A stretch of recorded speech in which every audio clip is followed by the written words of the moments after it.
Hello. In today's video, I will talk about the Maiden of Wands. So, the Maiden of Wands, we are still in the court, and so we're talking about a person.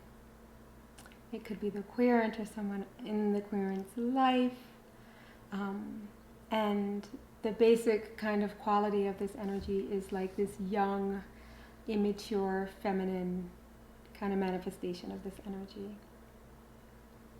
The element is fire. The Buddha family is Padma. And kind of the basic quality of this energy is passion. When it relates to the maiden, we are going to see a young woman who is playful. She's going to be open and friendly. She's going to be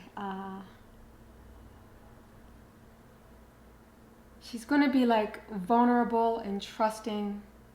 She's easily influenced by others and kind of takes on their energy, like absorbs the energy of other people.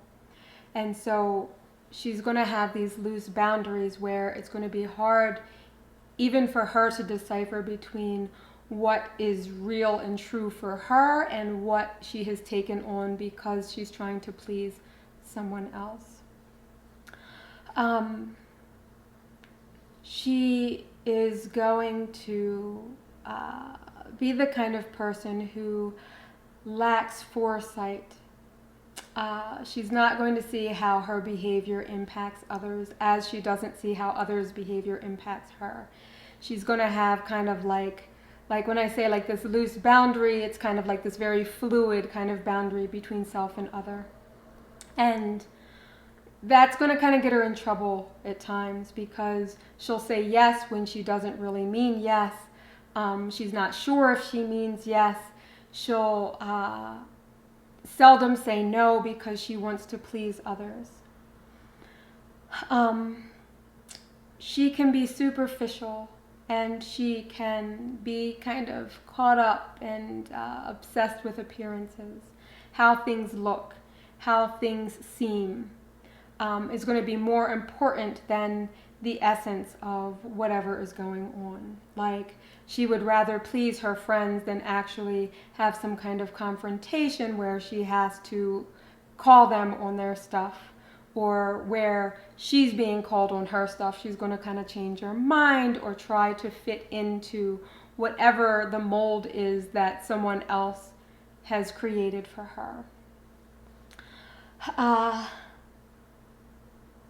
Because she is so kind of fluid with her boundaries and we're dealing with the energy of passion and fire, there is this opening with her, there are like these possibilities with this particular energy. And so she's going to represent a young woman who is open to all these possibilities. She could be this way or she could be that way. There's no real solid sense of this is who I am and this is what I'm doing.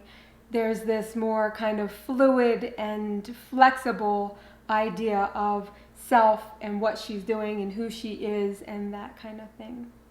And so in its wisdom, she's malleable. In its wisdom, she is flexible. In its wisdom, she is friendly and open and trying to connect with others and trying to work with others. However, when it's in its neurotic state, she has loose boundaries. She doesn't know how to say no when she means no. She's obsessed with being perceived as good or being liked or of pleasing others.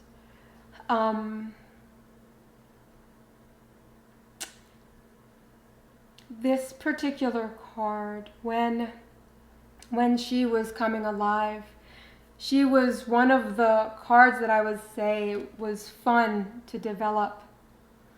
I remember not being able to put down the iPad. I had to get my tires rotated, and I took the iPad with me. I remember sitting in the tire shop working on this particular card. So she was one of the ones that was a lot of fun.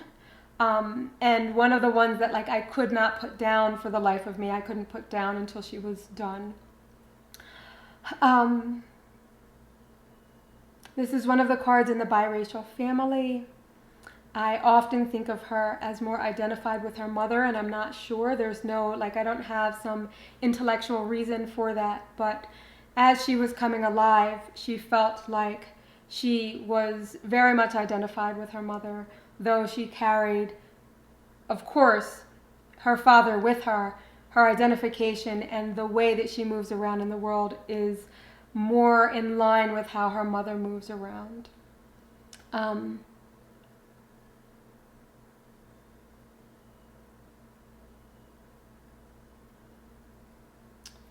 I feel like that's all I want to say about her for now. In the next video, I will talk about the Maiden of Swords, and she will wrap up the conversation on the maidens. I look forward to sharing that video with you soon. Thank you so much for joining me.